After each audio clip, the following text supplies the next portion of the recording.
Dr. Here, Kaba, hey, Hotep. I'm getting this Hey, technology down, brother. I'm hey, working at it. Thank you, my brother Caleb. no, thank you, thank you. First time today, and you already got it, so we're good. All right, sounds good, brother, man. Yes, I sir. got it. I'm learning, man. Yes, I'm sir. typewriter generation, brother. And look, You know, when I say cut and paste, I mean scissors and glue. old school. Yes, sir. There's no problem with So that. I appreciate this generation introducing me to this new technology, brother. It's phenomenal, and I thank you for this opportunity to be here with you and for the audience. So Likewise, we, likewise, Elder. man, we Likewise. ready to get busy, brother. Yes, sir. Let's do it. Dr. Kaba, from talking on the phone, you talking about the Twa people. That was very interesting. And have you back on the platform, being able to talk at length. It is an honor. And from seeing the PowerPoint presentation that you sent me, it was powerful. I read it. And one quote that actually stood out to me said, to understand the mentality behind African languages, we must again go back to the world's first people, the Twa, the authors of the world's first language. I had no idea about Yes. that. If you can you please break that down for us? Well, you know, let me just take you back, just looking at the human family, because last time we talked about the origins of life in Africa, I believe. So building on that, let's just briefly go back and realize that according to Dr. Cheikh Anta Diop, the great Senegalese scholar, there are 6 different human beings, types of human beings that went through a metamorphosis. And that while there are many intermediary human beings between these 6, Dr. Diop breaks it down real smooth into 6 levels, 6 people that grew out of each other. Nothing came new. For instance, there are 2 different sections of the human family. There is the first 2 groups that are known as the Australopithecines. And then you have 4 that are looked upon as the Homoli. So let's go back to the beginning. The very first human, well, let me just take you back for a moment and realize that gorillas, okay, now here's something that folk get, you know, they get twisted with because they have a problem. 99.9% of everything that a gorilla has, in the place that he and she has it, it's the same in human beings. There is a difference.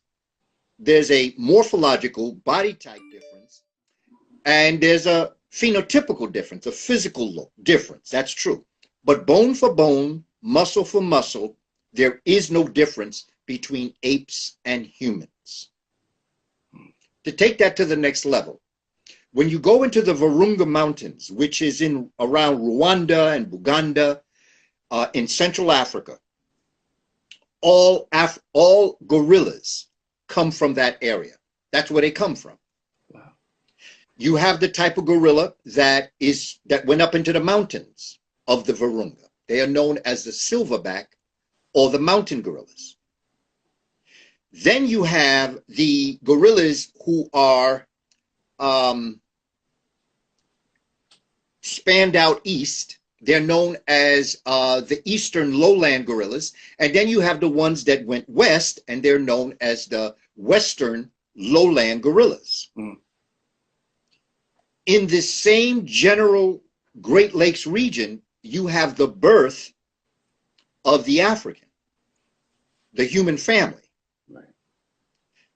Now, I know people get it, you know, they have a problem. But you see, gorillas don't necessarily want to be identified with us either, considering how we're acting. Right. Because gorilla will tell you in a minute, look, you don't even know what to eat. Because I'm vegetarian. I don't know about you. I may eat a couple ants and roaches here or there, but you put through a burger, if you threw a Big Mac into my cage, I would take off the lettuce and throw everything back at you and wipe off the mayonnaise. So we have to respect where we come from. And I understand and respect the relationship that we have as a human family. And so you have this eastern lowland and western lowland, and then you have the mountain gorilla.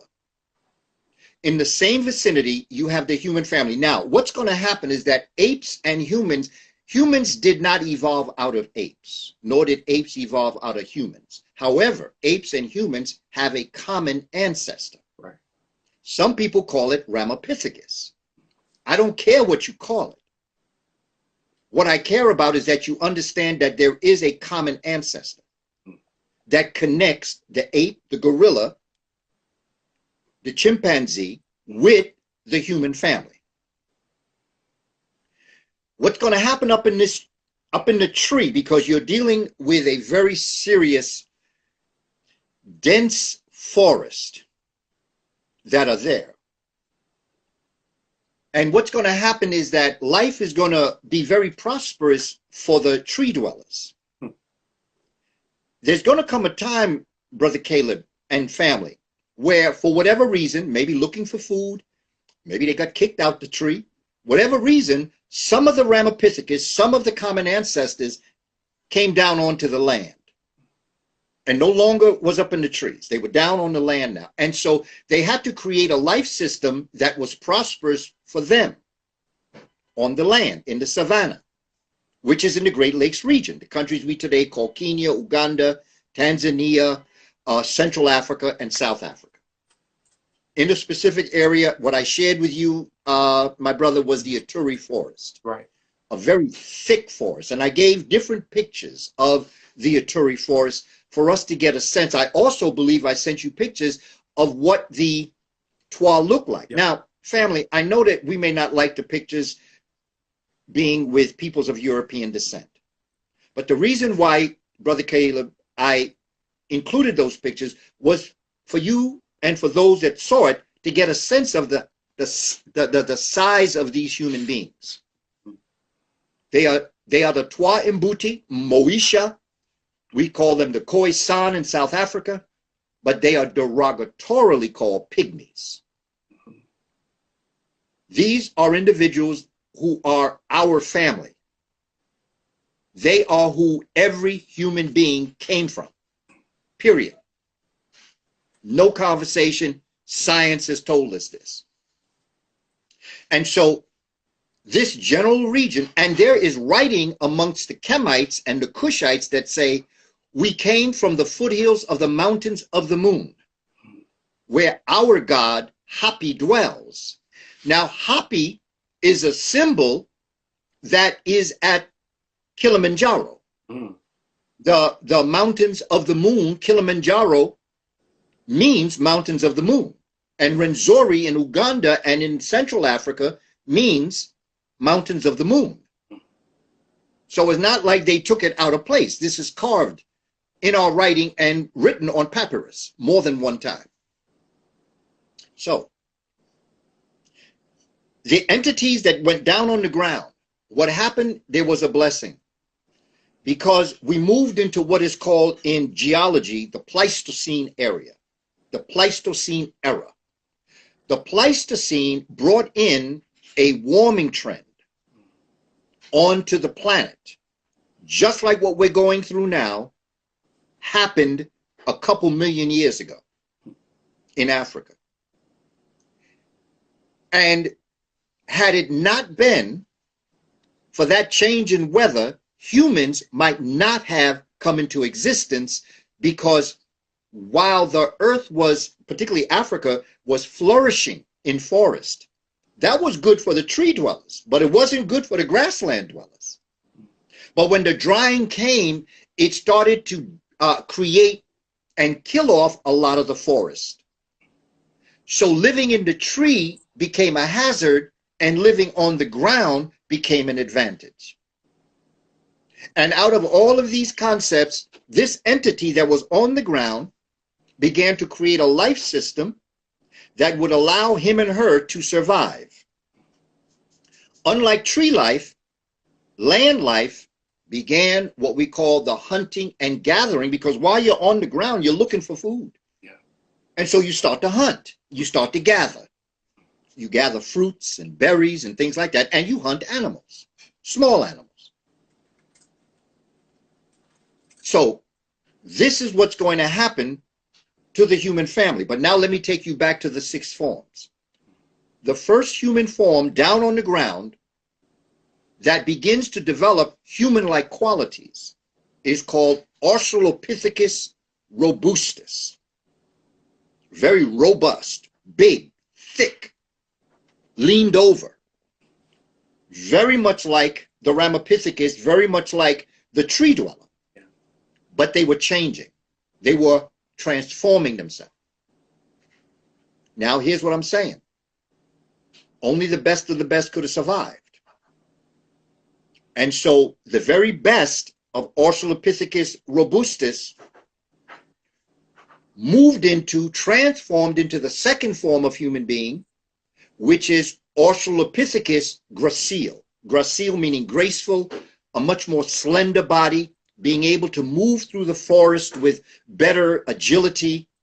They're developing their brains, they're developing their thinking process. They've been on the ground for a couple million years now, because I'm not talking about overnight, I'm talking about millions of years. Mm. And so what begins to happen is that those that can adapt transform into Australopithecus gracile. Mm. Those that cannot adapt die off. Wow. Here's my point. It's not the strongest that survive. And it's not the survival of the fittest. The humans and the animals that survive to move into the future are the ones that can adapt to the new world order. Mm. You have to be able to adapt. Because of the drying out of the arboreal or the tree life, the ground dwellers took advantage and were able to do things that the arboreal or the tree dwelling, what we call ape or gorilla, could not do. And so that Australopithecus gracile, being able to adapt, began to think better because they ate better. As they ate better, they thought better. And one of the things that nature helped us is that there came a point in time when plants and flora and fruits began to create a phenomenal color. The human eyesight looking at the fruit began to understand that's edible, that's not edible. Of course, some of them ate things that couldn't be eaten and they died. Mm. That sent a word to the community, don't touch that. Mm. See, we don't even know that right now. We're eating stuff that should not go in our mouth. We're eating stuff today that we don't even have the enzymes to be able to digest. That's where we are in our eating pattern now. Back in the day, we may look at them and say we don't want to be identified, but they had sense enough to know what to eat and what not to eat. And particularly when they saw somebody die from it, they said, I don't think I want to eat that. No. Mm. So Australopithecus gracile is eating better, thinking better, doing better. And so they transform. But they transform to a point where they learn something very important. What they learn as hunter and gatherer is they're now beginning to create tools. Tools. Homo habilis is known as the human of ability, the tool maker. Let me give you an example of what I'm talking about. These are going to become the people that are going to introduce agricultural science. And in developing agricultural science, they're going to study it from a perspective that is determinative in what they're doing. Here's what I'm talking about. My favorite food in the world, no matter what anybody say, and I know a lot of people, Brother Caleb, try to make in fun of black folk, but I'm going to tell you something. The most perfect food to eat is watermelon. Mm. And I loves my watermelon. It has everything that you need. Mm. It has the water. It has the flesh. Mm. It has the nutrients and the proteins. Don't let nobody embarrass you where they make you think that watermelon is black people food. It is black people food. That's why we here, because we were the first ones to eat it. Because watermelon don't grow up in Europe. And it don't grow in Asia. That's science. That's not personal. And so imagine eating watermelon. Now you're back in those days now. You're not thinking like we are now. We are at another level of sophistication and wisdom and knowledge. I'm talking about when you're first figuring out what's around you, almost like you're at an infant stage. You know how infants are? Infants one day will become full bloom, brilliant humans, but when you're an infant, there's certain things you just don't know. It's not that you don't have the capacity to know, it's that your development isn't there. And that's where Homo habilis was. But Homo habilis began to eat that watermelon, and they began to spit the seeds. And they looked down on the ground, and they began to realize, wait a minute, where I spit that seed, a whole bunch of watermelons came up. And so they began to realize the seed is what gives birth to the fruits and to the foods that we're eating. I like that. So they began to purposely spit the seeds in certain places where they knew that they could grow watermelon. But then all of a sudden they started to think, see, because they're eating better now, they're thinking better. Now they begin to say, as scientists, now these are scientists, they are as genius in their time as we are today. All the great things we do today, we then had that same genius on our level. So these African men and women, scientists, said, you know, I could save a lot of time if I put a hole in the ground and put the seed in there. It would save time. Because I noticed when I spit the seed, it's on the top layer of the earth, but it takes time for the earth to pull that seed down. So what happens if I take my finger and put a hole in the ground? I'll put the seed in, and then it will grow. And then, again, thousands of years, maybe millions, Homo habilis said, yeah, but you know something? My back hurt. I keep having to bend over to put the hole in the ground. My finger hurt. So suppose I took a stick and just put holes in the ground and put the seed in. It would save my finger. So that's what they did. They started using a stick. This is the tool maker now. Because now he's going outside of himself to supply the ability to create a society. The stick is technology. We see all these other forms of technology out here, but the technology that we're talking about right now comes from a stick.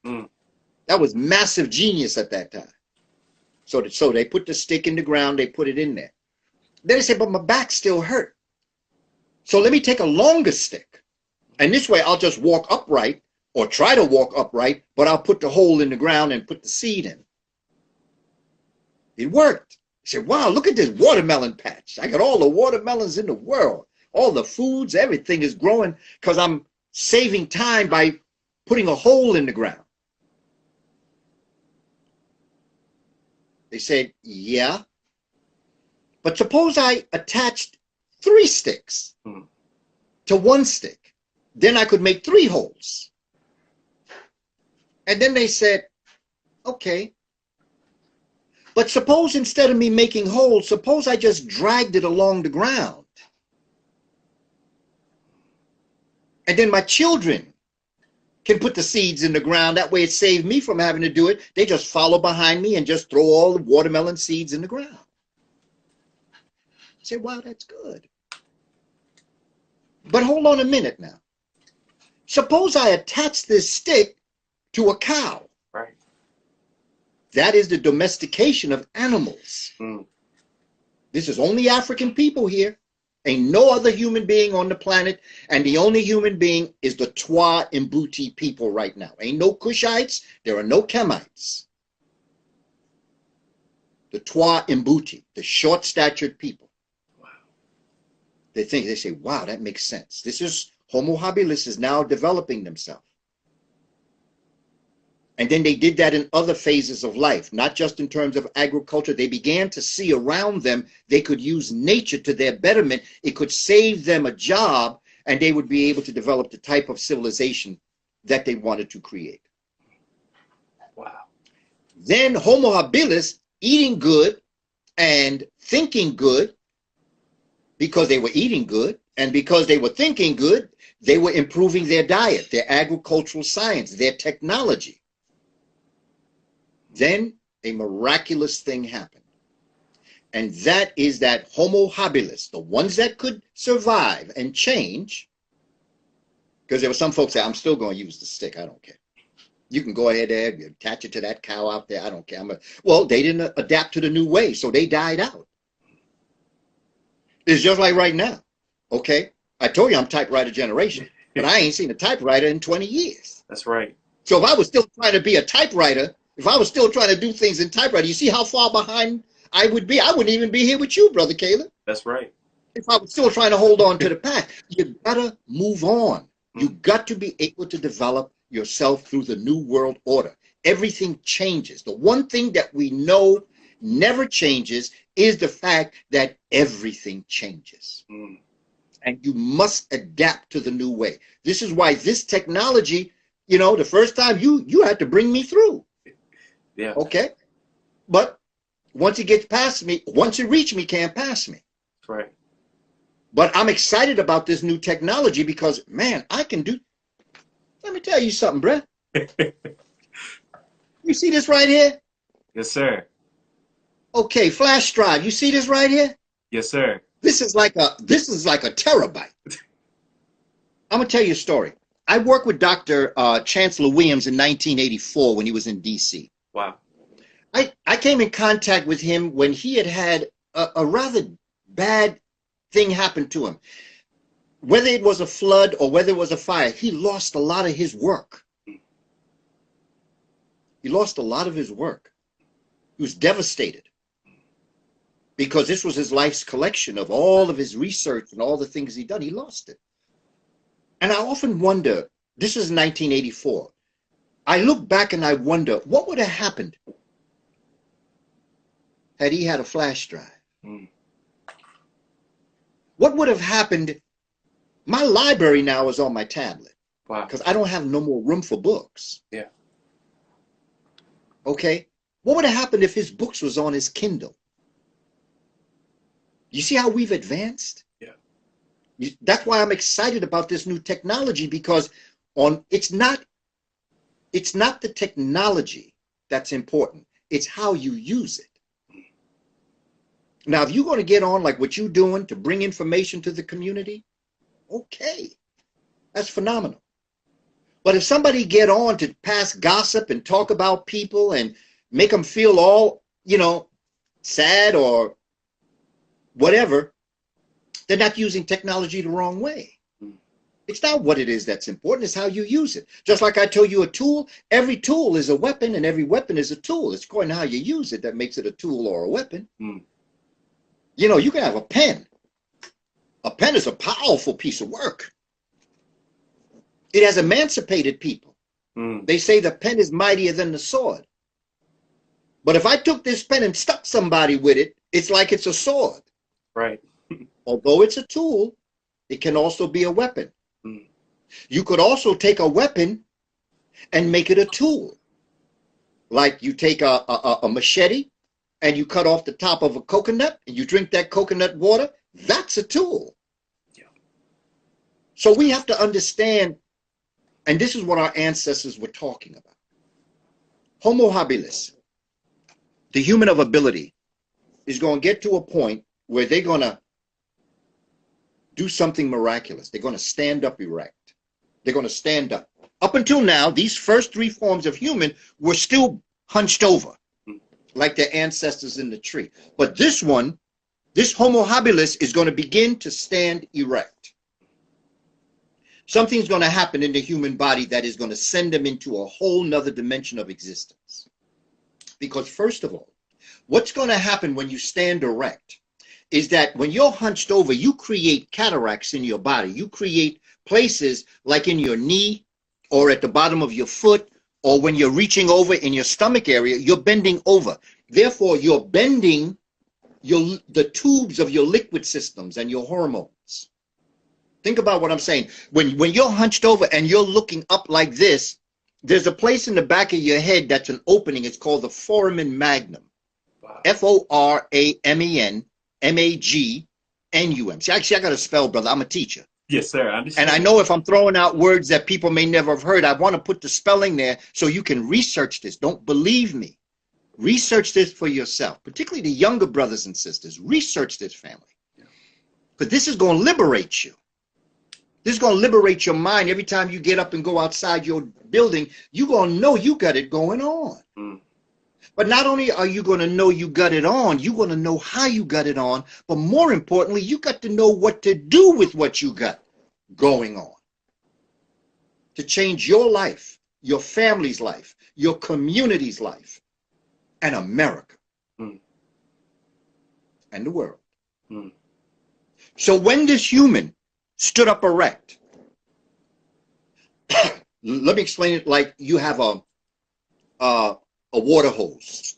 You attach it to the water faucet. You turn the water on, but then you bend it.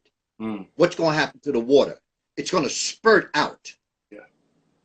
Okay, but if you straighten it out, the water come out flow free.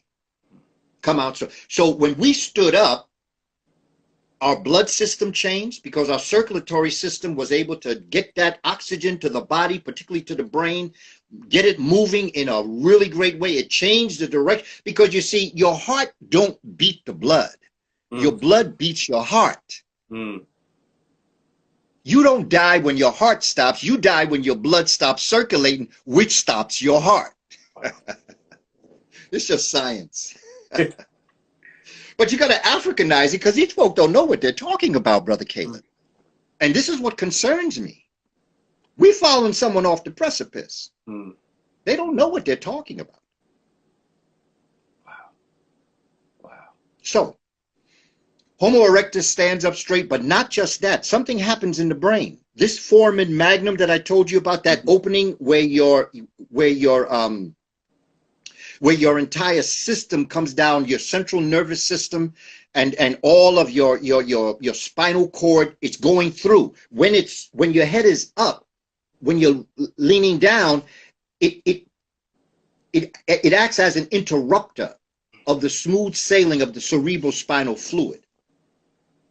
But once the human stood up straight and that started going on, it opened up what we call the ventricular system. The ventricular system is in your limbic system of the brain, which is the second part of your first part of your brain is your brainstem. Out of the brainstem came your limbic system. Out of your limbic system came your cerebral cortex. See, now, this is what I'm talking about, our knowledge and wisdom, because I haven't used the word Africa much in talking about this, but everything I'm talking about is African. You don't have to use the word Africa to be African because everything is African anyway.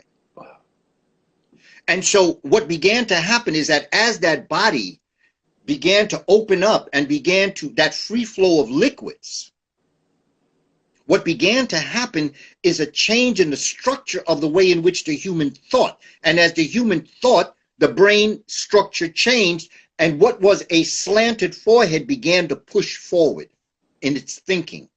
You know how when you think and studying, you feel like you get a headache? Well, that's like when you lift weights. You know, when you're thinking, that's like lifting weights. Your brain is a muscle. Mm. And when you're thinking, that's throbbing constantly, and you're creating indentations in your brain.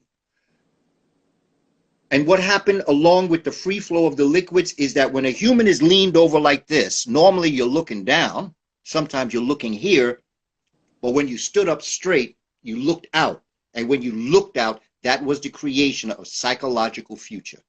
You began to think about the future because you could see it out there.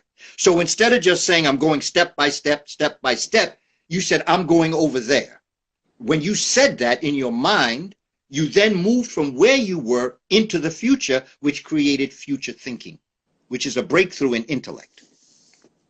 So African people did this. Ain't nobody else on the planet but African people, Twa Mbuti. This is why I say we have to know the Twa Mbuti. We talk about the Twa Mbuti, but we don't know the Twa Mbuti. Now, this is going to be who becomes the Twa Mbuti, because they're still working on it. Because out of this Homo erectus, and out of this thinking process, out of this hunter-gatherer and agricultural and technological society, going to be a change. Homo erectus now is going to transform into Homo sapiens. The fifth form. Homo sapien is thinking human. Sapien. Homo sapien means thinking human. They're going to do their thing. Great things are going to happen. It's powerful. Wow. They're fantastic. But now Homo sapiens is going to become Homo sapiens sapien, which is the creative thinker.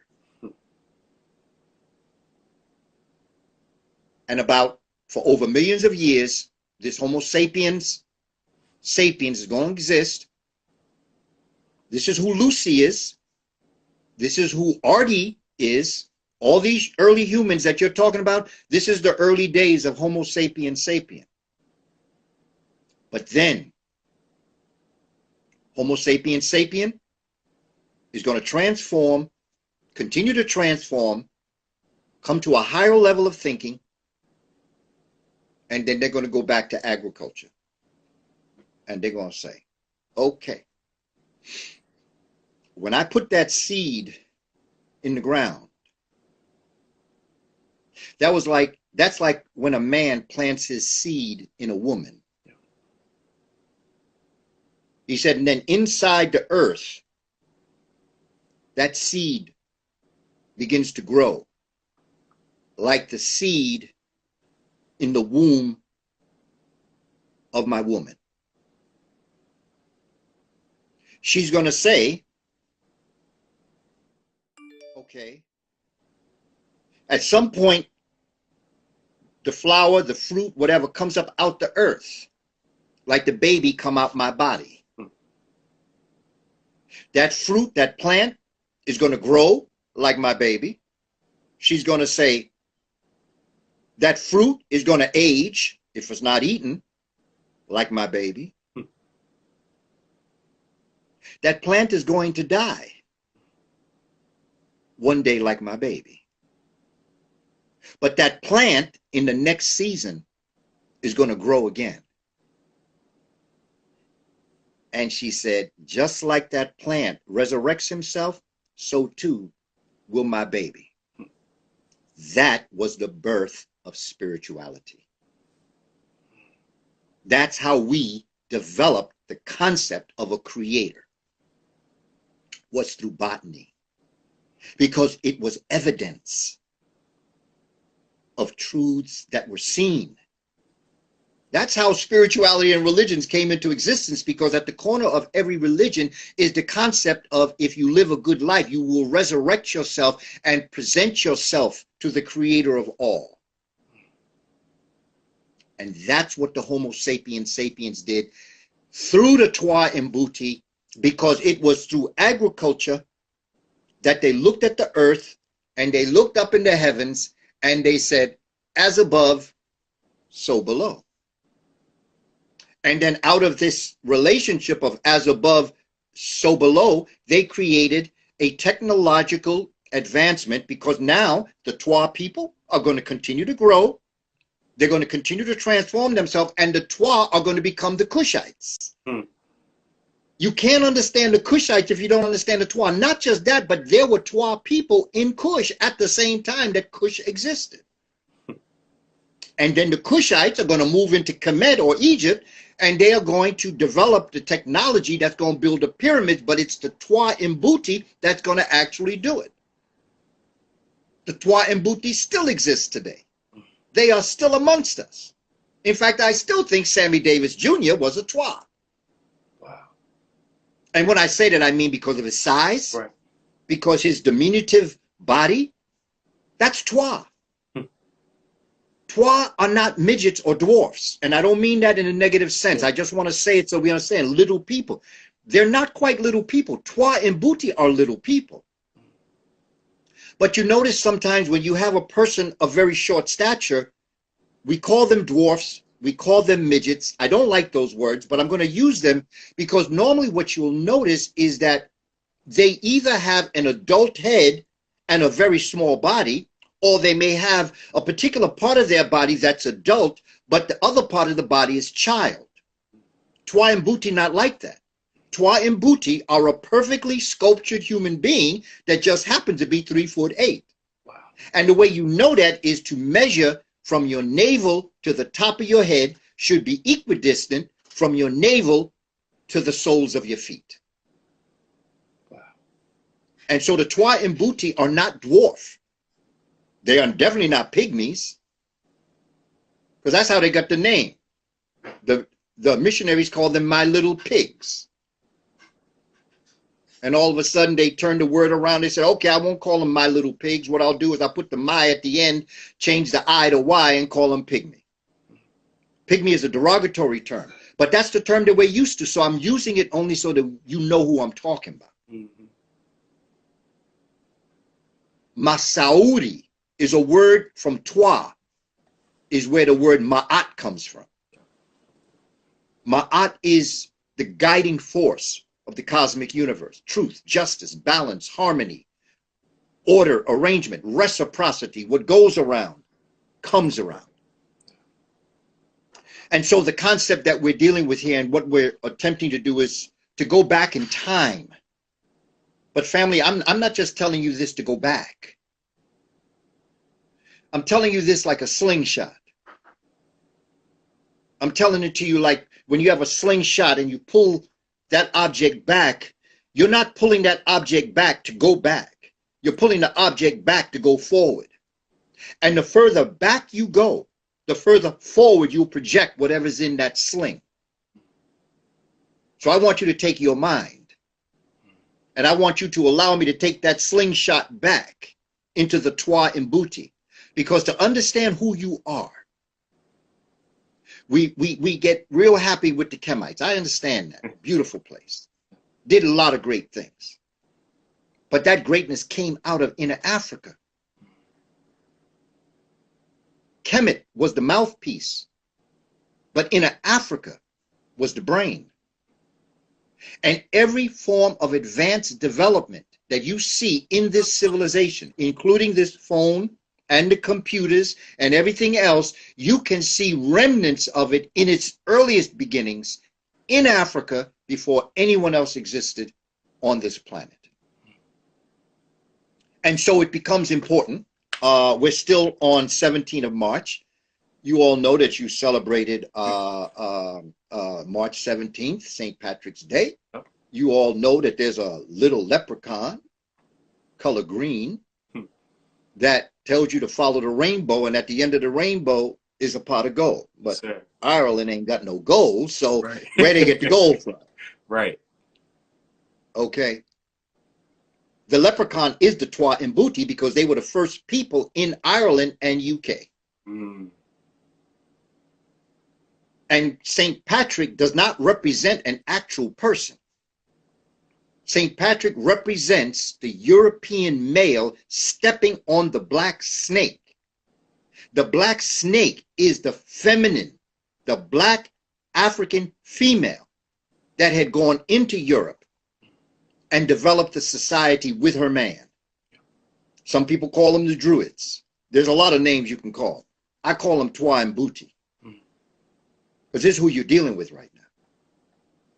And so as you're beginning to look at this, you see, okay, now why is it green?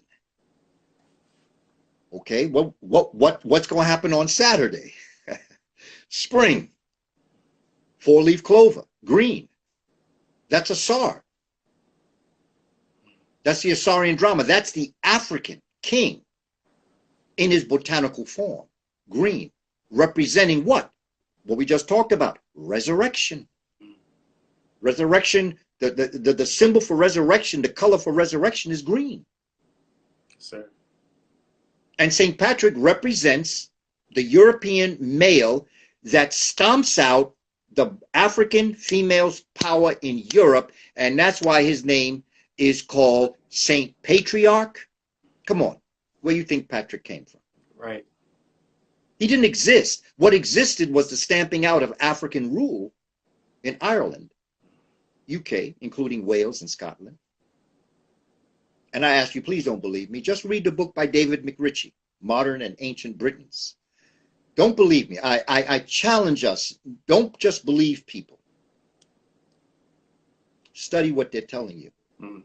If they give you books, reference those books. If they spell forum and magnum for you and they tell you that's what it is, look up the word. See if what they're telling you it is, it is. Because people be talking a lot of stuff that, well, if you research it, it ain't nothing what he said. That's right. And so what I'm looking to is to understand what it is that we're experiencing. And it's just, you know, last night I heard that my brother Rizza Islam was going to be Song of a Nation, was going to be on a TV show. I heard. And so I said, well, let me turn my brother on. Much respect, much regards to my brother Rizza Islam for all the great work that he's doing. Yes, sir. Representing well. The brother did a great job. But at the same time, they talked about Nick Cannon. Mm. And my thing was, I did an Instagram live today where I was talking, because I wasn't planning on talking about it. It's just that I wanted to see my brother Rizza that I tuned into the show, because I got that on DVR. I watch it when I can. But when I heard the brother was on, I said, let me watch it. So I DVR'd it and watched it. But then I saw Nick Cannon. So what I'm talking to you about tonight, Brother Caleb, I wasn't expecting to talk about. Mm.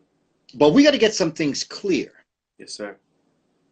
Because Africans that first left Africa, we know that life started in Africa for the simple fact that the first three forms of humans, the Australopithecus robustus, the Australopithecus gracile, and Homo habilis, can only be found in Africa. And they outdate all other archaeological finds of humanity by millions of years. The first human that's going to leave Africa is going to be Homo erectus. And then Homo sapien will leave, and then Homo sapien sapien will leave. There'll be many that remain, there'll be many that leave. One of the first places where Africans left the African continent was in the Horn of Africa, going straight to Yemen. On some days, you could walk across from the east coast of Africa to the west coast of Saudi Arabia. You could walk across. That was one of the first roads that Africans took out of Africa. But some of them went straight up through Kemet and went into what we call Asia, but went into what we today call Israel. Mm. But the day before yesterday, we called it Palestine. But the day before that, we called it Canaan. It was the land of Africans. Mm. And the archaeological evidence that Sheikh Anta Diop and other archaeologists give us of the presence of this African-only organic living human, it's called the Natufian. Natufian, Natufian. And then came Indo-Europeans out of the mountains about 2000 BC, about 4,000 years ago. Came up out the mountains, and these are nothing but barbarians. See that guy that was in the White House with them horns on his head? Yep. That's what they look like. They were called the devils of Manzandaran. In the ancient world, they were called the devils of Manzandaran. Wow. Don't believe me? Read a book written by Paul Lawrence Guthrie. It's called The Making of the White Man. Mm.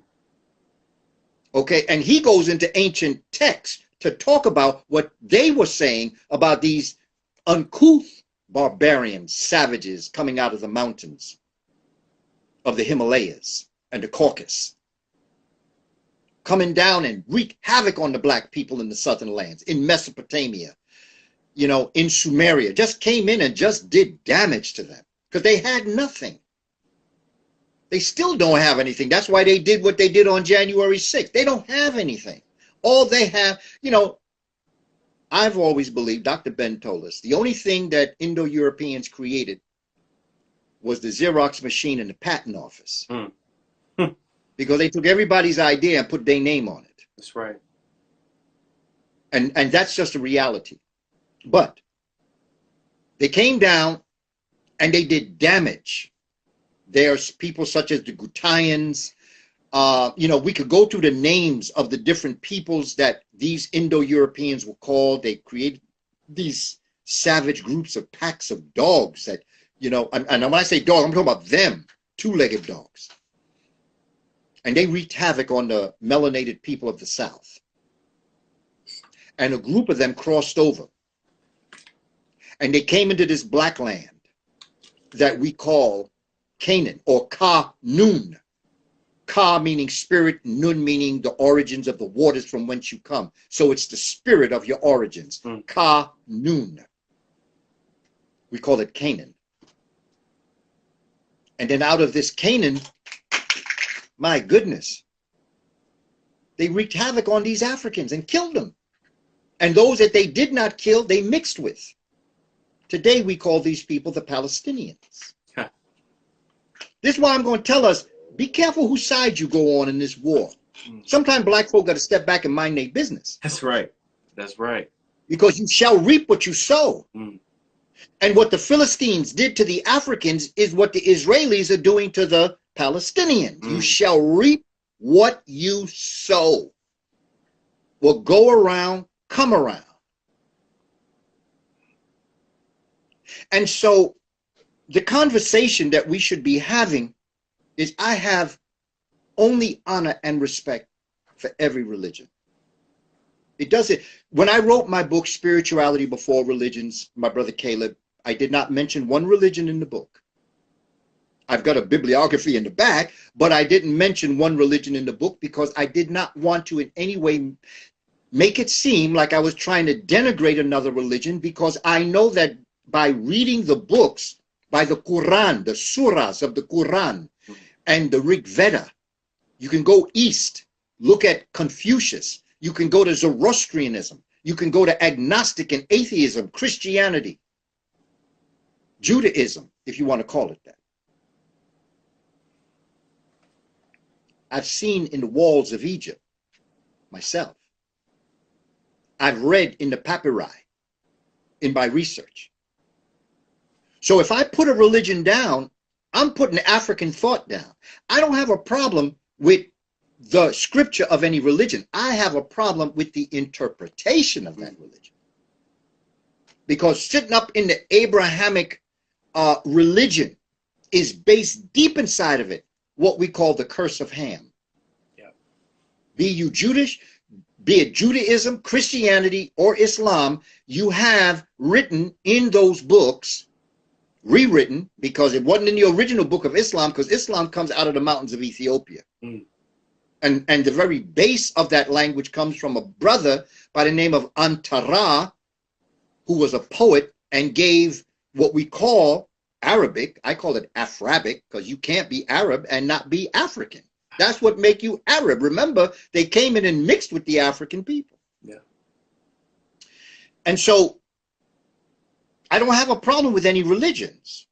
I have a problem with people who do inappropriate things, and then when you attack them, they hold their religion up as a shield and claim you're attacking their religion. I'm not attacking your religion. I'm attacking your inappropriate behavior, which is white supremacist. So don't play that game with me, because I have nothing but respect for the faith systems of the world. In fact, I'm all of them. People say, man, you're talking spirituality. What religion are you? You Christian? Yeah, I'm Christian. You Jewish? Yeah, I'm Jewish. I'm agnostic, I'm atheist, I'm Zoroastrian, I'm Muslim, I'm everything, because I'm an African and everything came from Africa. So I don't have to subscribe to a religion when I'm a spiritual person, and I adapt to them all. Science, brother Caleb. And so when we're looking at this, we must not attack religions. Now, I have a problem with some of the contradictions, you know, because at one point they say eye for eye and tooth for tooth. And then the other, they say, revengeance is mine, saith the Lord. Now, explain that to me. Yeah. Maybe it's just that you want to adapt yourself to whatever you feel. When it's time for eye for an eye, you do eye for an eye. But when it's on you, you say, oh, no, don't judge me. Revenge is mine, saith the Lord. It's going on, you know. So I see some contradictions here. But I see the writings on the walls. And I know they come from Africa. And if people acted the way their holy book told them to act, this would be a wonderful world. But they don't act like that. You know, think of Christ. This was a poor brother. If I were looking for Christ today, I'd go under a bridge. Mm. I would go to a shelter to find Jesus today. This was a poor brother. See, when you study scripture and you're searching for answers, and when you're African, you got to be careful. But when you're searching for answers, you go into these faith systems and you begin to study them. And you realize in all the scripture I ever read in the New Testament, I never heard Jesus say he going home. Mm. Brother ain't had a home. There were times that this brother was walking and he broke or lost his sandal. Brother used to walk the earth with one sandal. Brother would go into the desert and fast for 40 days and 40 nights. This is the story now. This is the metaphor. Yeah. I don't take this literal, but I understand the story. And he comes out of the desert and one of his students meets him at the desert with a cool glass of water. And Jesus looks off to the side and see a child thirsty. He said, no, give the water to the child. Who do that today? If everybody acted like that, do you know what world we'd be living in? Wow, what a wonderful place that would be. And the same thing goes with every other religion who hasn't adapted Indo-European mentality. Because I don't care you Muslim, I don't care if you're Jewish, I don't care if you're Christian or Confucius. To African people, the woman and the man are equal. There's no argument about that, Brother Caleb. We are astute enough to know the difference between men and women. We know that there is a function that women perform through the female energy, and there is a function for men to be able to perform in the male energy. We understand that. We know that. Together, we can move it forward. There's a brother, brilliant brother, Dr. Edwin Nichols. He's a clinical psychiatrist. I encourage people, check out Dr. Edwin Nichols, Nichols. He's had a few interviews with my good brother, Philippe Matthews, when he talks about dichotomous logic. You see, we got to understand dichotomous logic. Let me tell you what dichotomous logic is. This is what Dr. Nichols tells us. Okay. Same city, same place.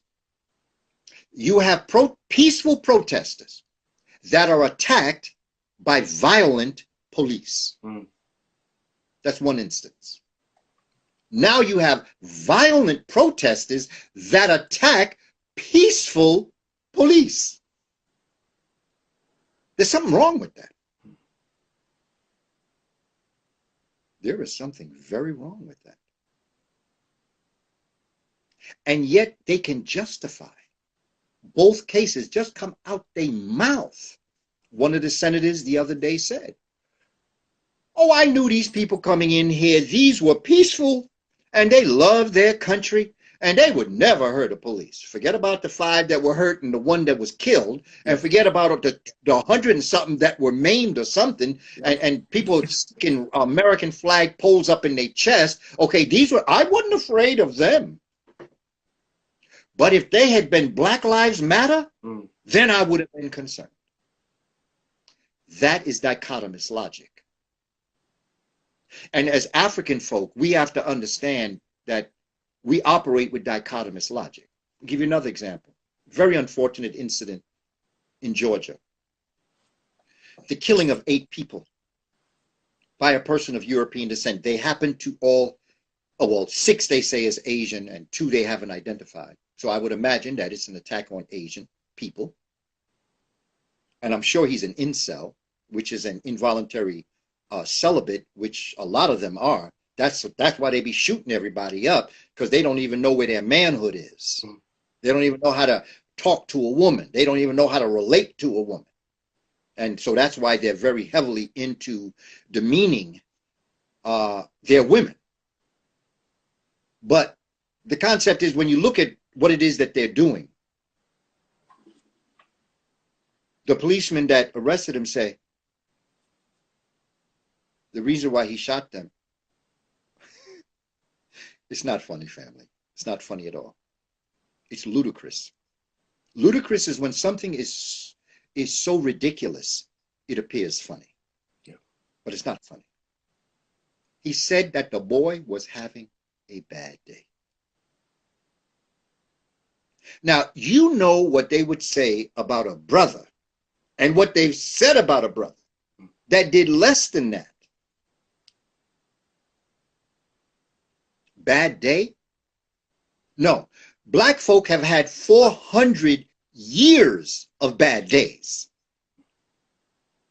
We don't do that. We do other things. There could be a drive-by. We do kill each other, but there's always a reason. I'm not making it right.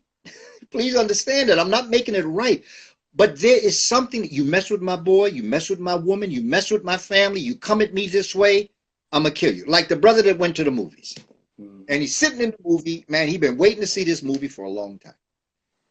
He's watching the movie. And there's a brother in front of him that keeps giving away the movie. Yeah. Spoiler alerts. And the brother say, yo, bruh, hey, man, I paid money to see this movie, man.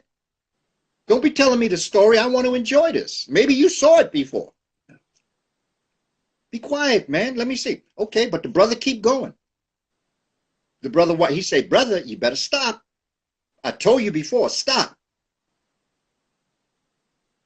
Brother keep talking. Brother say, I'm going to tell you one more time. Brother keep talking. Well, okay, the brother pull out a gun and shoot him. Not right. But when that brother went into the movie house, he was not planning on killing nobody. That came about because of instances. I am not excusing it. It is incorrect. And that brother did go to jail. But the point that I'm making is that when you have other students that will pull a fire alarm in Colorado, and as their fellow students come out the building, they're shooting them. That's premeditated. We don't think like that. No matter what we may do, as bad as it is, and it is not appropriate, there are reasons, but never excuses. We don't think like this. But in dichotomous logic, that policeman felt very comfortable saying he had a bad day. And that's why he killed 8 people. So as African folk, we got to check this out and see it for what it is and be able to scientifically, and science means knowledge, scient. We have to be able to scientifically measure what we're experiencing to come with the proper conclusion of what we're facing, to know who we're dealing with. You're dealing with a people, and I'm not speaking about everybody. I'm just going to put it out there. I don't speak in absolutes. But there is a mental deficiency in their spiritual growth of their pineal gland in the limbic system of their brain. In fact, it's calcified.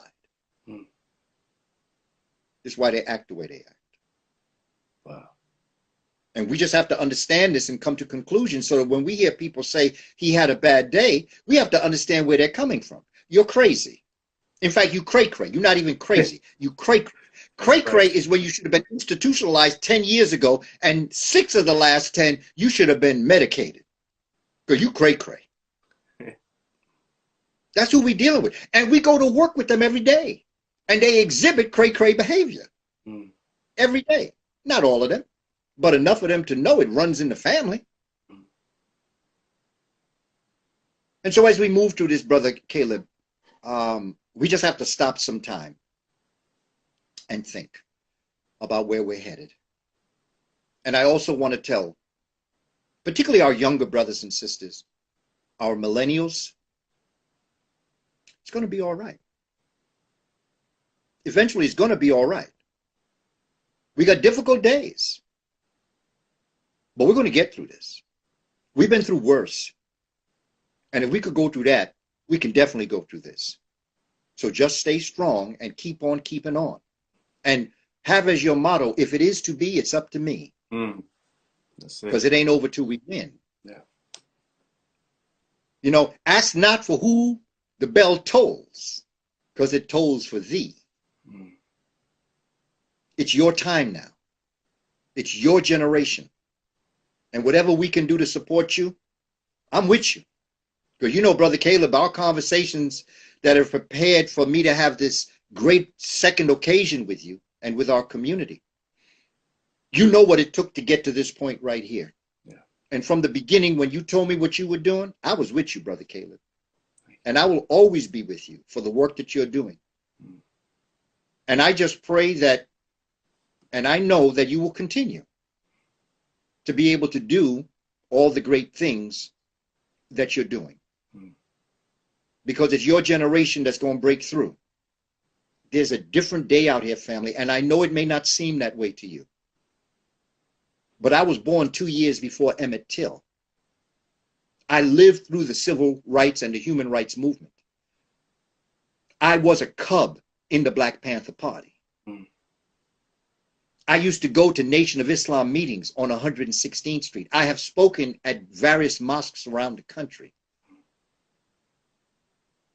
Much respect for Minister Louis Farrakhan and Jesse Jackson and Al Sharpton. And I know we all got situations, I understand, okay? But family, I got to step back as an educator and look at what they're doing and judge them for what I see the benefit for our people is, and not for the personal things that people want to get into. And then I'm going to wrap this here, and then questions, answers, whatever you want to go to, Brother Caleb. I belong to a very unique group. It's a club, and I belong to it. And a lot of people say they belong to that club, but a lot of people don't. You're smiling, Brother Caleb, so I know you know where I'm headed. Yeah. The name of my club has a long title to it, so please excuse me while I have to give you the whole title. I belong to a club that's called I Mind My Own Damn Business. Not done yet, because the day I started minding my own damn business was the day I came to realize how much damn business I had to mind. Family, I don't understand how we could spend so much time in other people's business, because I know with what I'm doing, I pray for more hours in a day, more days in a week. I wish that I had more time to do what I do. I can't see how I could spend moments trying to get into other people's business.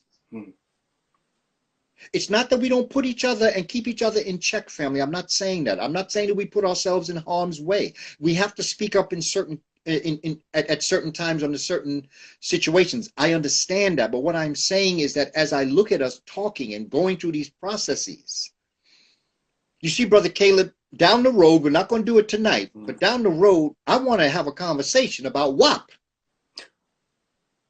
We're talking about it. Yeah. Everybody into it, but I want to talk about it. I want to go deep inside of it and analyze it from a perspective that allows us to step back into the cosmos and look at what's going on. Because you want to know something? And then I'm going to end here, because I know I'm going to have to end here for what I'm about to say. Because the way Cardi B and Megan Thee Stallion break WAP down, hey, the governor of New York State just threw all the work he has done. Yeah. He was about to become a major contender for the presidency. That's correct. He gave all that up for WAP. Let's go to President Clinton. Yeah. He became the most powerful man in the world and was willing to give everything up for WAP. Listen to the words of WAP from another type of perspective. Men are born with two brains. Women are born with two brains. Men are born with a brain in their head and a brain in their reproductive organ. Yeah. Women are born with a brain in the head and a brain in the heart. And most of the mistakes that men and women make is because they did not go through a rite of passage when they were in puberty. Because the rite to pass in the African community at puberty, when the young male spermatozoa became fertile enough to be able to impregnate a woman, and when a young lady began to go through her life cycle that she could bring forward a family, the community said, oh, whoa, let's wait a minute and let me take these brothers off somewhere And the sisters said, let me take the sisters off somewhere and we are going to have a brain transplant. The elder brothers facilitated the brain from the reproductive organ to be put in the brain of the head of the young men. The elder women were able to take the brain in the young girl's heart and put it in her head. In the world we're living in today, the greatest relationships that exist is when both the man and the woman has had a chance to have a brain transplant. Because if you don't have that brain transplant, chances are you're going to live your life utilizing the brain in your reproductive organ if you're a man. And chances are that if you haven't had a brain transplant, you're going to use the brain. I'm speaking to my sisters now that come from relationships occur when they both have had a brain transplant and they're both using the double consciousness in their brain.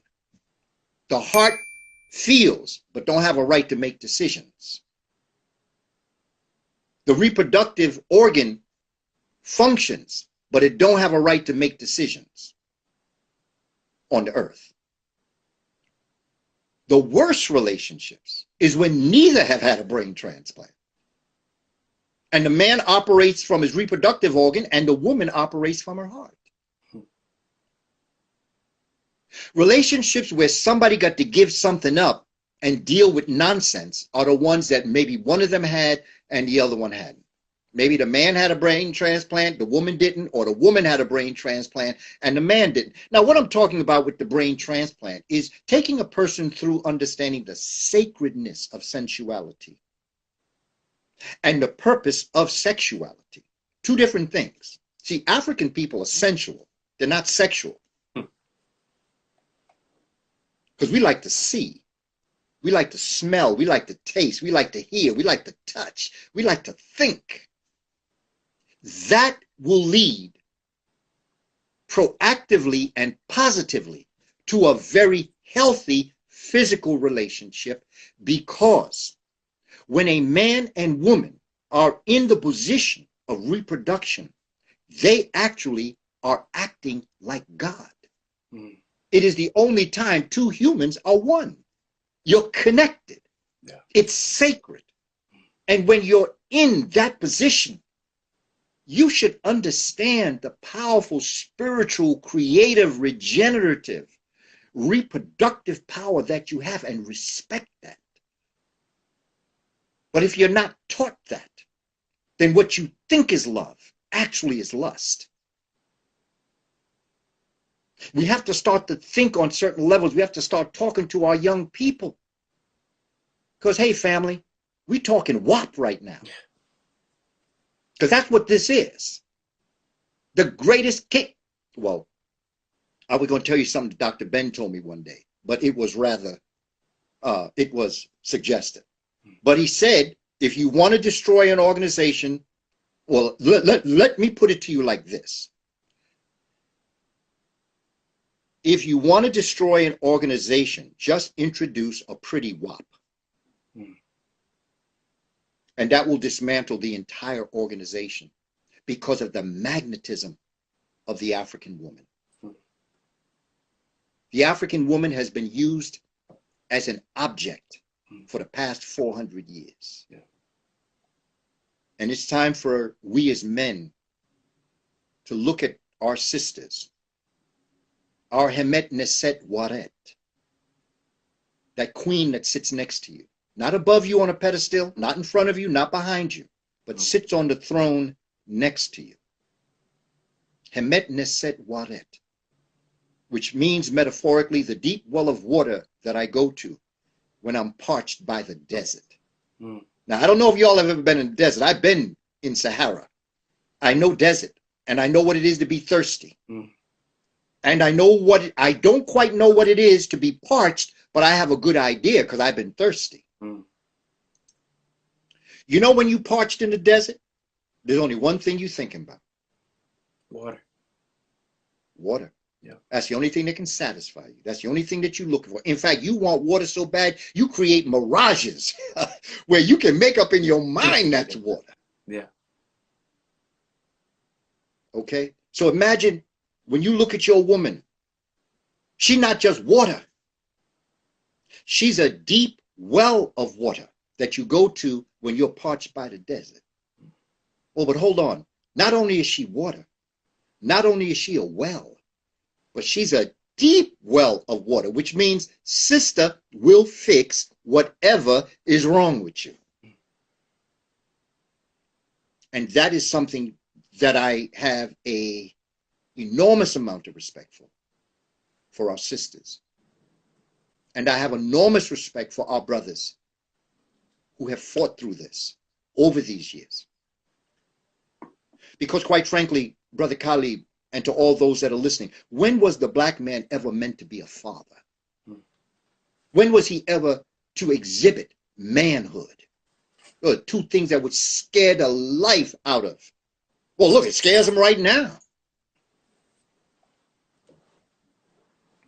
So the way in which we conduct ourselves, inappropriate. But we have to learn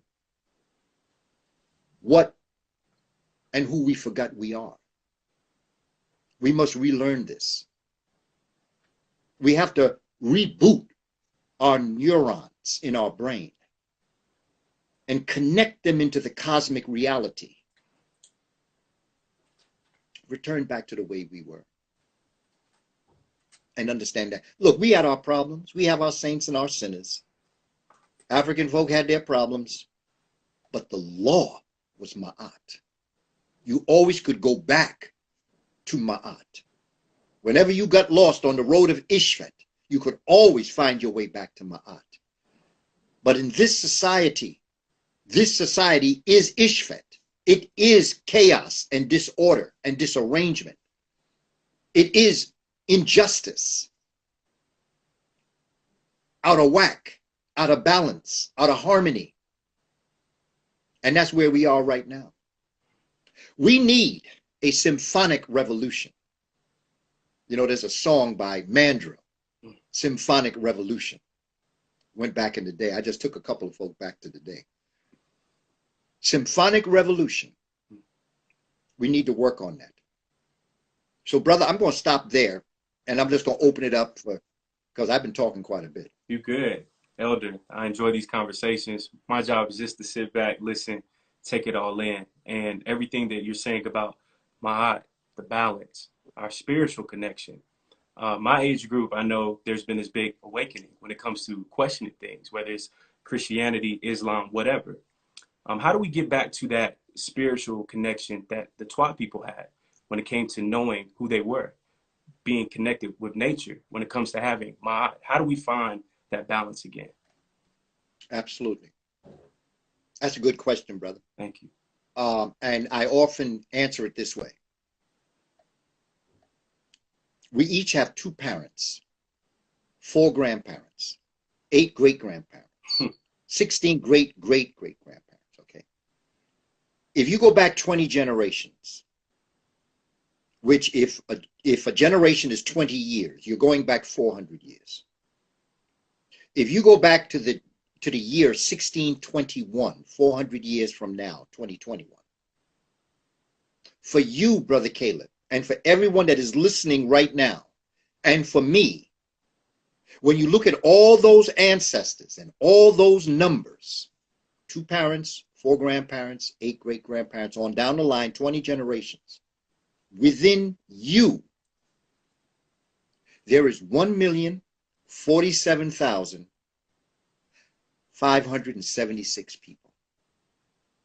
Think about that, family. Just go back 400 years, 20 generations. It took 1,047,576 human beings to exist to bring you where you are right now. And I only went back 400 years. What if I take you back to your original family, the Twa Mbuti? How many ancestors do you have? How many billions of ancestors do you have now that made you exist? So to answer your question, when you're searching for the way, know that you are the way. You are your ancestors. brother contacted me the other day and said that, he had gone through, quite trials and tribulations, that his mother died. Mm. And he said that, he had a really great relationship with his mother, and he read my book, Spirituality Before Religions, and he felt that I was someone that he could reach out to ask the question, because he said, I feel her presence. Mm. Can you explain that to me? And I said, well, I can only tell you from where I'm coming from, because I don't want to become an authority on this, because I'm working it out like everybody else. Mm. But there's one thing that I know. I know that the reason why he felt the presence of his mother is because he is his mother. Mm. He is a combination of his mommy and his daddy that created him. And so we should not be surprised when we feel the presence of people we love. And not just that, you can feel the presence of an ancestor a couple hundred years ago that you didn't even know, because they're in you. You got 1,047,576 human beings that produced you. And that's just 400 years. So if you want to go back to the Twa Mbuti, recognize that they're in you. Study and understand who they were. Respect them for what they did. They were as much a genius during their time, no matter how we may view what they did, because we are where we are. Remember, Malcolm often said, don't get cute with yourself just because you got some knowledge, because you remember how you were acting when you was a fool. That's right. Right. So sometimes when we get some knowledge, we get very sanctimonious. We get to the point where, oh, I don't believe you're doing that. No, it's possible. I remember how I was. And so we are already there, first of all. When you say, how can we get back? We don't really have to go back. All we have to do is create in the present. It's here for us. And they want to talk to us. People say, well, how do you talk to your ancestors? Well, as a father with children, if my son or daughters call me, oh, I like that. You don't have to call and tell me nothing special. You say, well, the reason why I'm calling you, no, you could call just to say hello.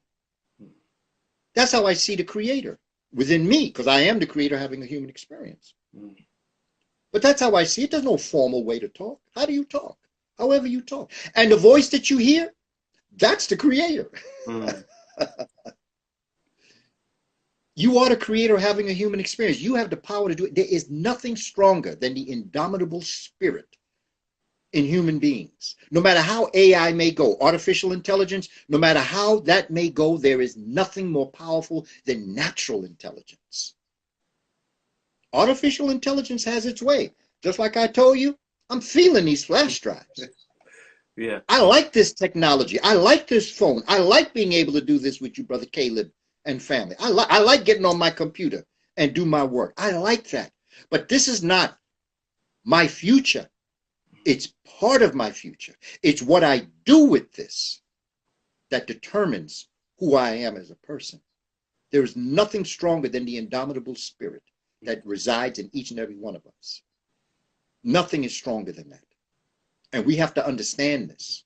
Our ancestors understood this on the plantation. Oh, come on, family. The lives that they lived, the things that they had to go through. Wow. I'm going to tell you this story. I know how people feel, but please allow me to tell the story without getting personal. I used to work at Rikers Island. Mm. I used to teach in the high school at Rikers Island. And one year, the students were having a rite of passage program, what I call right to pass program. And they had this ceremony. And one of the ceremonies was for one of the brothers, high school brothers that was incarcerated at Rikers Island. He was to sing a song. This was a number of years back. We're not in the controversy that we are now, but it was back then. And the song that he sang And by the way, we're in the chapel, the Christian chapel. This is where we met. His contribution is to sing a song titled, I Believe I Can Fly. Okay? Please give me permission to tell the story from the context that I'm telling. I understand the other parts to it. I'm dealing with the words now. And I'm so upset, man, that things happen like this, and so ridiculous that things would happen like this, because I used to use this song. I had people crying in the audience when I used to tell this story, because I would play the music, but I can't do that anymore because of the nature of what has happened. Yeah. But it doesn't take away from the validity of the story that I'm telling you. The words to I Believe I Can Fly. The brother that came to sing that song, he did not sound like the original singer of that song. He sang it real slow. He sang it real sad. He was off pitch. But he knew all the words. But now you have to see, I'm sitting on the stage and I'm looking out. And I am looking at a prison in a prison. I am looking at the church in Rikers Island. And all of a sudden, those words dawned on me, what those words were. And this brother, he transplanted me back onto a plantation in South Carolina in 1700s. And as I began to hear him sing that song, and it was that he sounded so sad and it was so slow. It didn't sound anything like the real song. It had the melody, but it was different. And I was watching the group. I knew who I was looking at. I was in a plantation, And I listened to those words. Now I realize I used to always encourage people, like when I would do this, go back and listen to the words. I can't do that now, fam. But you understand what I'm saying. But when you listen to those words, I believe I can fly, it transplants you back onto a plantation. And all of a sudden you start to hear the people on the plantation singing that song. And for the first time, I understood what that song meant. Our ancestors went through a hell on earth, but they never gave up, because they knew beyond a shadow of a doubt that they may not see their freedom, but they knew that if they just kept on keeping on, somebody would. And they fought the good fight, and they finished their course. We are who they dreamed could fly. We are. When they sang that song, when they lived their life, our ancestors, who we may never know, when they went from day to day struggling to survive, to live, to give birth, to create, they called us into existence. If you can understand what I'm saying, they manifested us in their words. We're talking about those 1,047,576 people and family. The only thing I can say is, if they didn't give up with what they went through, I'm ashamed to think I'm having a rough day. In fact, if I woke up and thought I was having a rough day, I wake up and apologize. If our ancestors did that back then, we can do this now. And it's your generations, our generations, that are never going to give up. It ain't over till we win. And just think for one moment what you can achieve. What is your passion? What is your gift? What have you been given unique to everybody else that you know? What is that? Never stop perfecting that. Dr. Clark used to always tell me, Booker T, perfect your craft. Never stop. Always continue. I tell people, I didn't retire from the Board of Ed after 31 years. I graduated. Because I always wondered, why do you say commencement address when commencement means to begin? Because when you graduate from 8th grade, when you graduate from high school, that's not an ending, that's a new beginning. And so from 2009 to here, I've been doing what I was born to do. Everything else was school for me, to learn how to come. My classroom where I taught was my classroom where I learned how to teach. My children, my kindergarten children, they were my professors. They taught me. Some of the greatest lessons I've learned have come from 4- and 5-year-olds. If you ever want to know about yourself, hang around 4- and 5-year-olds for a while. They'll tell you exactly about yourself. They'll tell you from your head top to where your shoes stop. They'll tell you everything about you. They'll read you like a book. So if you want to go back, you got to go in. That's my point.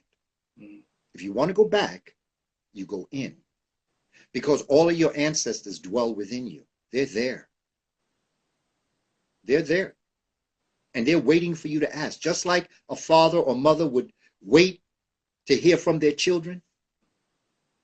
Well, the ancestors. Our ancestors are what we cannot see, cannot hear, cannot touch, cannot smell, cannot taste, cannot think. We are what they cannot see, hear, smell. Together, we will see the seen and the unseen. And we will manifest in us, each and every one of us. I don't care. You a bus driver, you work for Metro, be the best bus driver you can be. You work for FedEx, be the best FedEx that you can be. You may say, I want to do something else. That's fine. Do that something else. But whatever you do, be the best at what you do. Learn your craft, whatever it is, and understand something else. Solar power is the wealth of the future. Solar power is the wealth of the future. Study solar power. Study the sun. You can start by just getting a book on the sun. I mean, you can Google the sun. Just learn about the different aspects of the sun, the chromosphere, the core, you know, sunspots. Just learn what the sun does. Because you are the sun. You just the sun encapsulated in a physical form here on Earth as nitrogen and other things that make us who we are. You want to go back? Go in. And if you do go back and you do go in order to come out and project yourself into the future. Other than that, all we're doing is just dead history. If you can't use what you learn, you wasted your time learning. Everything you learn, you should do something with. You can see how bad our educational system is. Look at all the things that children throw away. Because they learned something that is absolutely useless, or what they learned was not put into context to understand how you can use that. I believe in teaching to the inventor's mind. When I used to teach math to children, I didn't just teach them math. I used to teach them math and then ask them, what can you do better? If I taught them science, I said, what can you invent better? I taught to an inventor's mind. I didn't teach for you to know something. I taught you something for you to know it and then apply it. What can you always be thinking about how you can take what you have to the next? And children are very good at this, but we break it down on them because we make them start doing things that they really don't want to do. If we had let them do what they wanted to do with what they had, they probably could have learned more. You know, when I used to teach classes, Brother Caleb, and a child would ask a question or something like that, and another child would chime in, and then another child, I used to shut up. Because to me, that was the greatest lesson that could be learned. When we can inspire each other to think and to talk, that's knowledge and wisdom.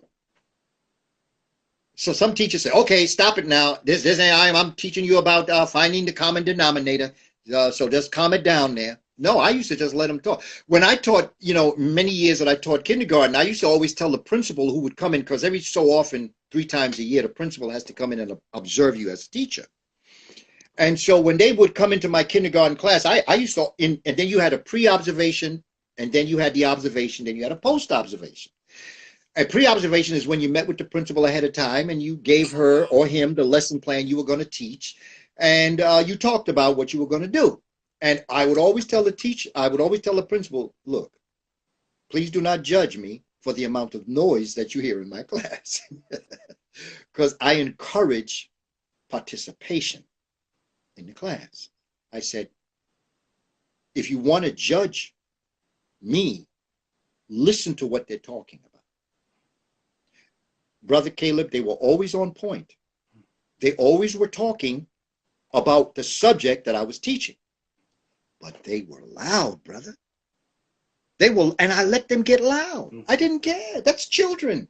Right. That's what they do. We beat them down constantly, and then we tell them, speak up for yourself. Well, damn, you beat me down. How am I going to speak up for myself? You've been beating me down all these years. Now you want me to. So I think that's the answer that I would give. You have everything that you need. All of your ancestors dwell within you. You are a magnificent specimen of a cosmic masterpiece. I'm talking to the brother or sister that waits for a red light to come out with a cup to ask you for a little bit of money. They're a cosmic masterpiece also, and they are to be respected.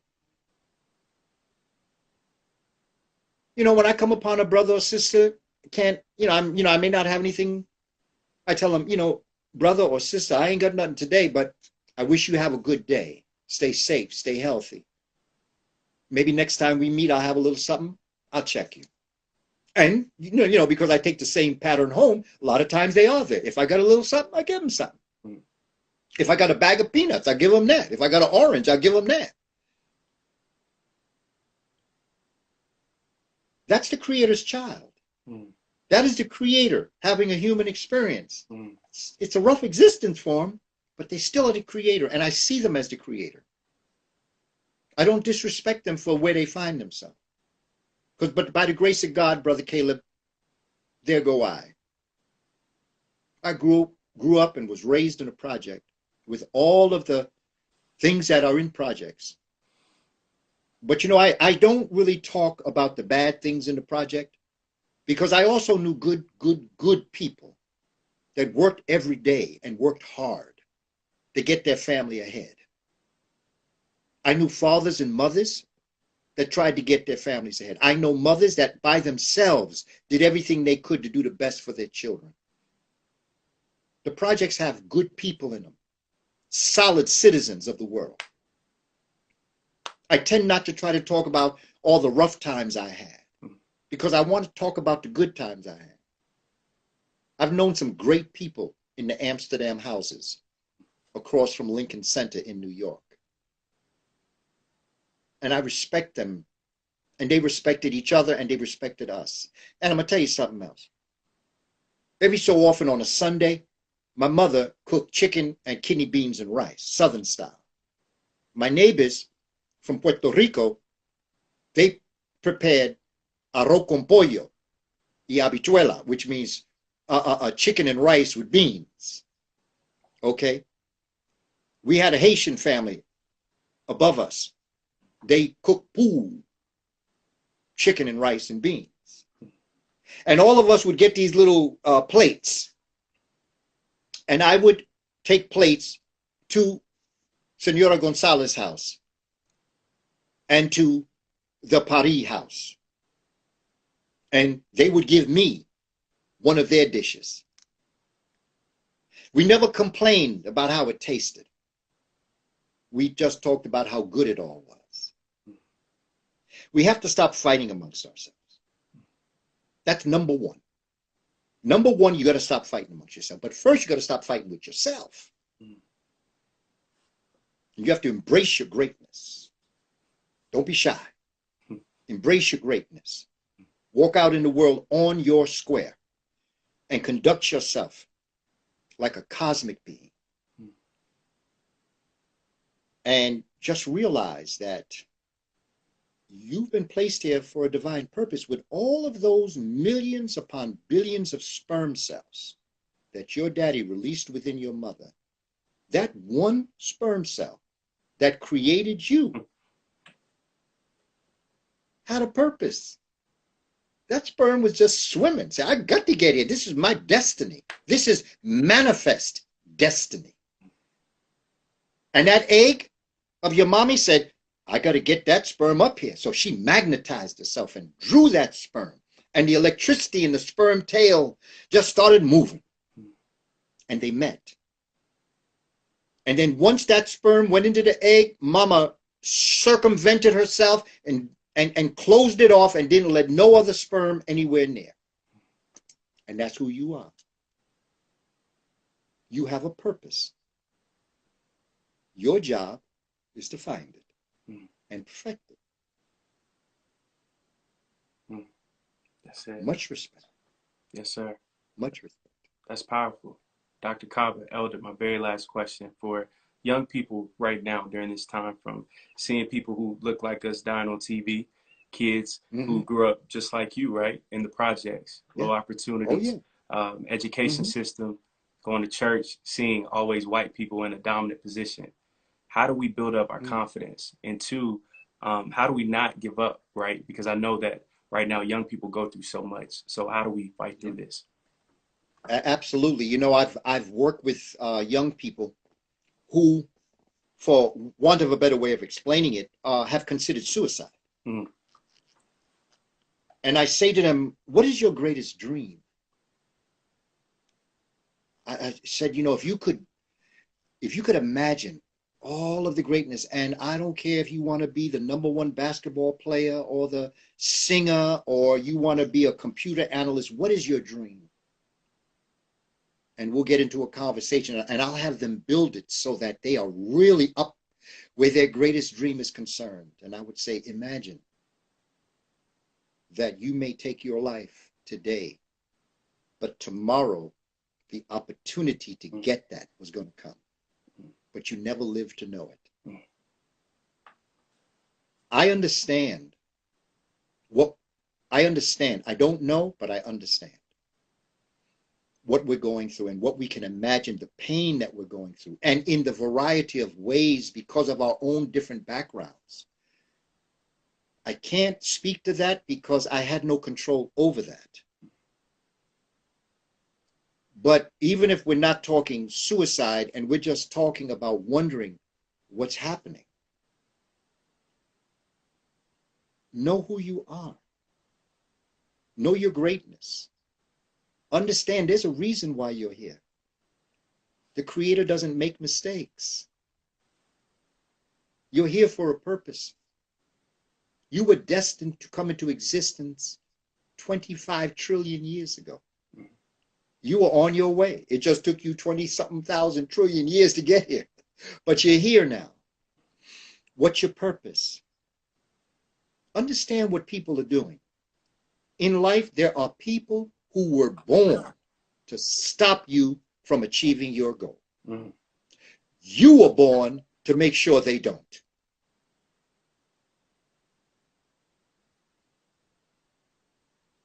Our ancestors, they went through some stuff, but they still kept on. They still kept on.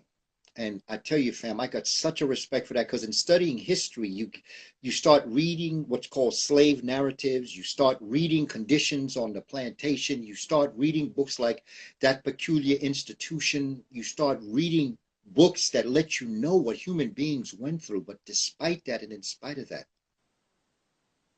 still they went on. And if they could do that then, I can do this now. And for all of us, I understand and see what's happening. My son and I were talking the other day. My generation is rap. My generation is the one that ushered in rap in the 60s. It came out of Gil Scott-Heron, Oscar Brown Jr., Sonia Sanchez, Nikki Giovanni. It came from the numerous people that would go to coffee clashes and recite their poetry. in sync with the Black Panther Party, the Nation of Islam, the 5%ers, because a lot of the rappers are 5%ers. Right. Jay-Z, Wu-Tang. Yeah. You know, I think that's why Wu-Tang invited me to be a part of their album. That last album, I was on their album. It's called Message, number 17. I'm on a new one now because I did a thing on police predators, and they have a new one out now. Wu-Tang is coming out with a new album, and the piece that I'm on is called In the Company of Wolves. Mm. You'd have to hear what I said to understand how appropriate that is. My generation came up out of this. Clarence 13X, the father Allah of the 5%ers. I used to see him in Harlem. Never met him. Don't want to claim that. But I used to see him. People say, hey, man, you know who that is? That's Father Allah. Everybody in this group have a name. They call themselves God. Mm. I say, they call themselves God? Yeah, born God, always God. Mm. One child's name was God. Mm. Okay? Out of this came this power. Deacons of Defense. All of this came out of power. And so I'm familiar with hip hop. Where I worked in the Bronx was right down the block on Sedgwick Avenue where Kool Herc used to have his dance parties. I used to pass brothers breakdancing up on the corner of 176th and Grand Concourse. I was right in the middle of hip hop. In 1979, when I first started teaching, the #1 song on the radio was called Rapper's Delight. That's my generation. That's what I know. So I see what they did with what we had, because I remember seeing the brothers and sisters who were rappers on the street. They would park their car right up where I was teaching, and they would open it up on Fridays, and all of a sudden there'd be a long line. There'd be people buying audio cassettes from them for their music. But the system watched that and said, these people are money making. So we're going to take it over. And we're going to do what we do with everything they've ever done. We're going to contaminate it. Yeah. And that's what they did. Yeah. Pretty soon now, you got some stuff coming out that wasn't about emancipation and liberation of the African mind. It was a liberation of something else, but it wasn't about the mind. But I also have to tell you, much respect, because our young people did the best they could with what they had. Because my question is, where are we? Mm-hmm. Where are we? What are we doing? What is the adult population doing? And then we want to say, well, what's wrong with them? Well, what's wrong with them is us, the adult population, that let that happen. Because hip-hop came directly out of doo-wop. Doo-wop came out of bebop. Bebop came out of rhythm and blues. Rhythm and blues came out of blues. Blues came out of spiritual, and spiritual came out of Africa. It's just the way it is. That's the, you know, folk don't invent nothing. You just keep it going. You keep on keeping on. And so you got to find yourself. And you have to know that tomorrow brings another day for you to be able to continue to find yourself. You never give up, no matter what you face. Use your ancestors as an example of resilience.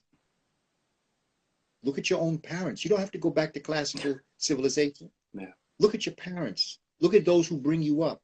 Look at those who work for you. Look to people who you love, because I don't know what your house is. So I can't speak on one level or another, but think of the people that love you and respect you and what they make you feel when you're in their presence. Wouldn't you want to make other people feel that way? Right. So become that person. And recognize that in human there's frailties and there are errors. Dr. Clark used to always say to me, do not put me up on the pedestal, because I idolized Dr. Clark. He was my intellectual father. Much respect. That's it. But the reality of all of this is the fact that you have to begin to understand what it is that you have to do. Perfect your craft. Keep on keeping on. Never give up. That's beautiful, Elder. That's beautiful, man. Thank you for your time. And before we go, I have to ask But you can I one. ask you a question, my brother? Yes, sir. I'm here. I'm here to talk. Yeah, because it's very important for me to ask you, Hmm. what do you think about our conversation this evening? I mean, what do you think? What have we been able to do that those listeners that when you first asked me to do this, what are some of the highlights that you think you could tell them? This is why I asked the brother to come on this show. Mm. What have you gotten from this? Mm. I know what Beautiful. I've gotten. What have you gotten? It's beautiful, Elder. I think the importance of knowing who we are. And I think, so many times from being in school, we get institutionalized, right? Where everything is taught through this Eurocentric perspective. Even today, right, with St. Patrick's Day.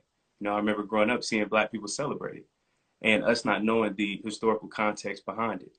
So when you're breaking down the history of the Twa people and breaking down how that affects Kemet and then everything else after that, that blew my mind. And I know for people that's Mm, my age, I'm 24. So for, other people who are tuning in right now, and once this is posted on the YouTube, everywhere else, knowing that our history starts with the beginning of time, that gives you a whole different mm, type of confidence. And you aren't thinking about life in African people starting in 1619. So then from there, you don't think that you just started from slavery. And being able to talk to someone like yourself, it's like talking to a walking library. And us being able to have these conversations from somebody who's older, somebody who's younger, I think that exemplifies what needs to happen now.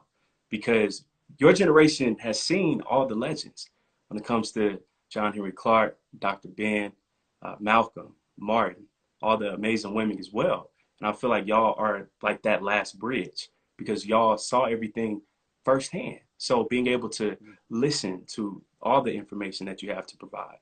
And I know that for people who are tuning in, that they probably feel the same exact way, is that gives you a different type of connection, whether it's spiritually, whether it's to your people, and that confidence. I feel like that will allow us to actually make change because us knowing who we are gives you a different type of confidence. And you start to walk different, you start to think different, eat different. So all of those things I think are ingredients that can change everything for us forever. no question, brother. No question. You got an A+ for the class, brother. Thank you, doctor. Thank you, elder. Because that's exactly what I was after, brother. I just want to give your generation an understanding. Not, I don't even want to give you hope. Mhm. I want to charge you with your destiny. Mm. You see, hope troubles me sometimes because hope sometimes you're depending on something to happen. Don't depend on something to happen. Make it happen. Mm. In the Kemetic language, there is a word, heka, Mm. Heka, heka.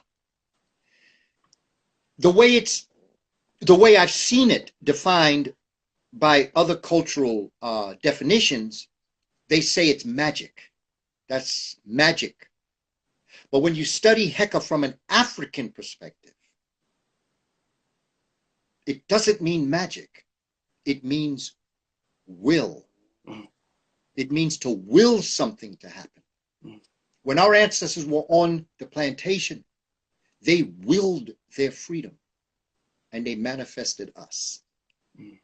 And every bit of fight that we have, they manifested us through their will. The Honorable Marcus Mosiah Garvey says, "Up, you mighty race, you will accomplish what you will." What do you will?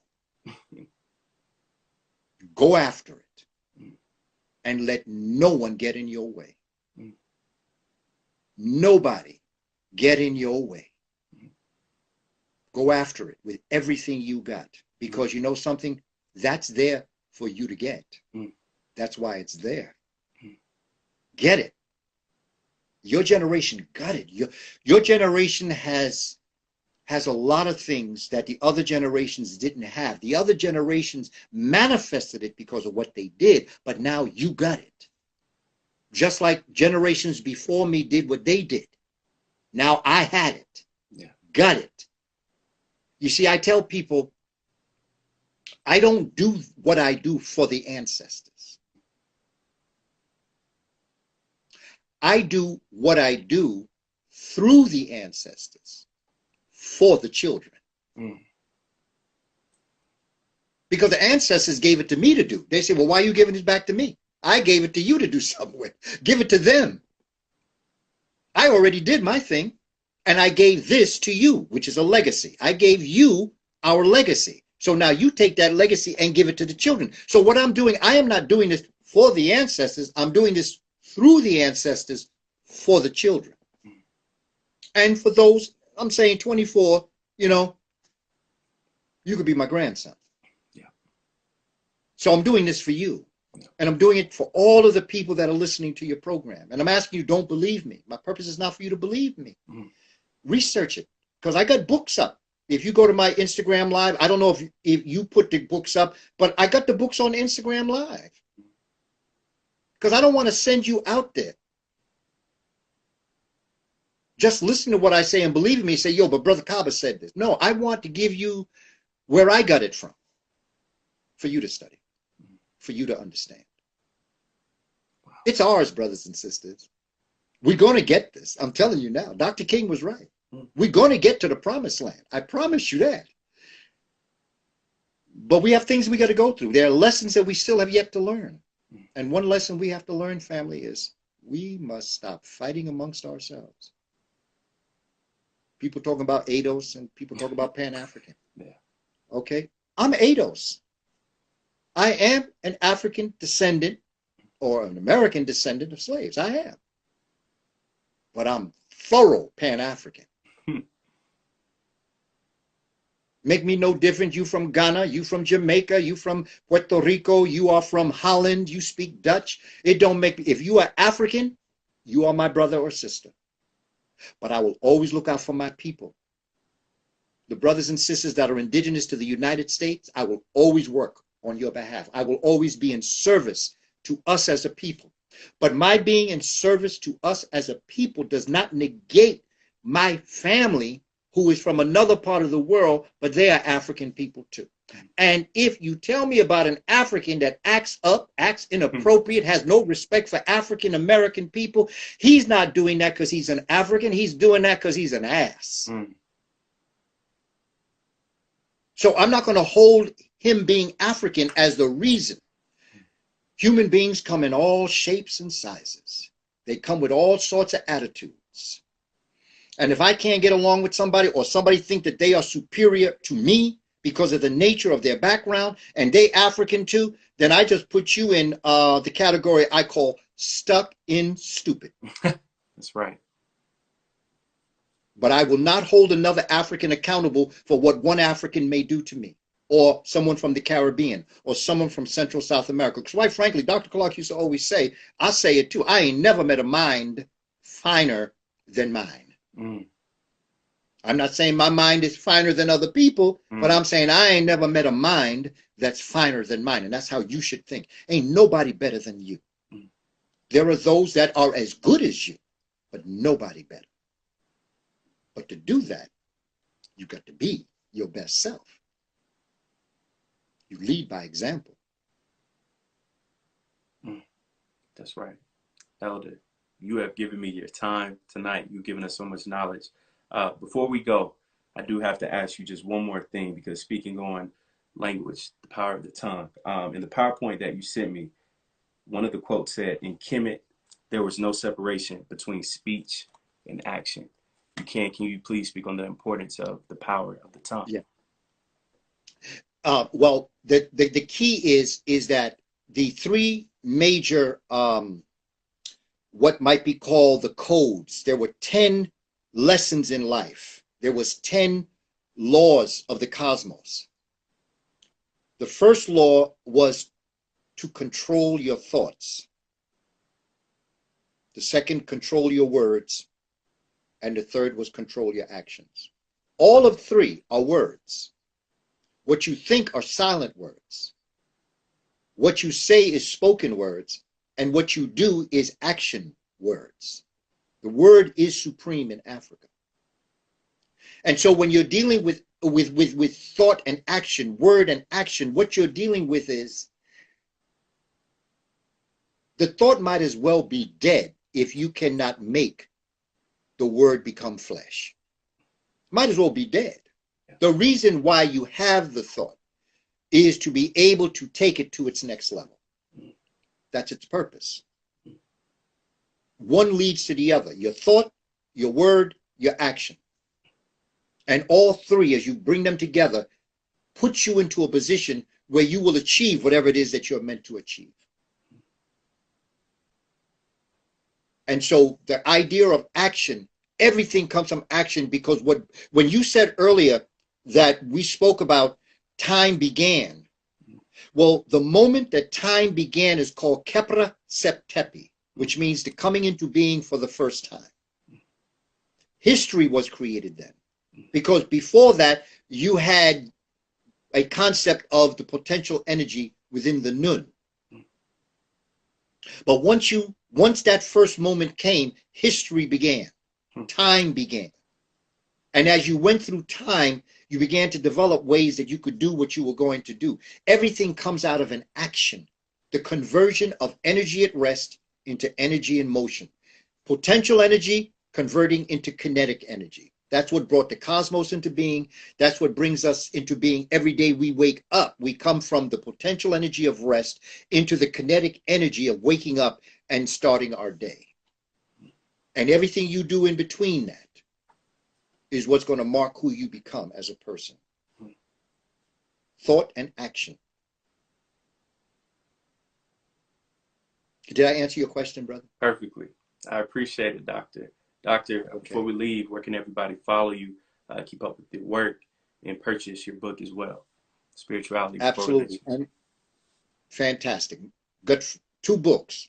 One of them is a book dedicated to Professor William Leo Hansberry. He is the first brother that invented or created the African Studies program at Howard University in 1922. I wrote a book about him. Because if we're going to study our history, and if we're going to study how to study our history, you need to know William Leo Hansberry, because he's the one that wrote, he's the architect of the African Studies program. My second book is titled Spirituality Before Religions. You can get them both up on Amazon. They're both Kindle and they're also paperback, according to which one you want.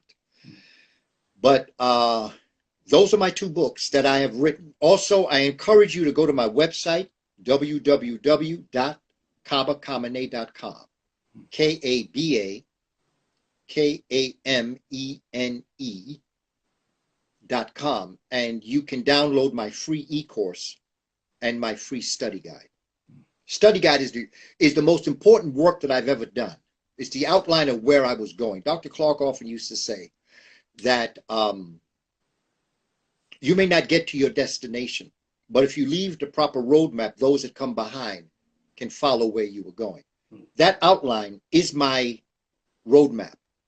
It'll tell you where I was going. It'll list all the books. It'll tell you how I would teach it. It's about 44 pages.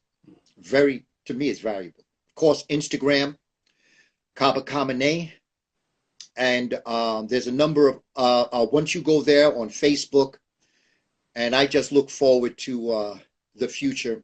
I appreciate all the support that I've received. The book has been received well. And from the last time I was with you, brother, my sales spiked that night and the next day. So I want to thank you for whatever happened to make that happen. And I pray that it happens again, because poor revolutionaries lead poor revolutions. Right. Everything that I get leads me to buy books. It allows me to do what I need to do. If I need to do something, that is the financial aspect that allows me to do it. That's what I spend my money on. And so your support does help, and I appreciate your support. Now, when you go to my page on Gumroads, what you'll notice, there's a lot of things that are zero.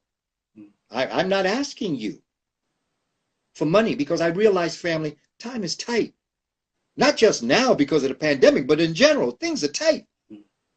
But there's some things I want you to have. And I don't want money to be what separates you having it from not having it. However, if you're feeling a little bit, you can give me more than zero, according to what makes you comfortable. And I'll ride with that. And if you don't have it, don't put it. I put it there for free, to be free. But if you feel, that's a good thing too.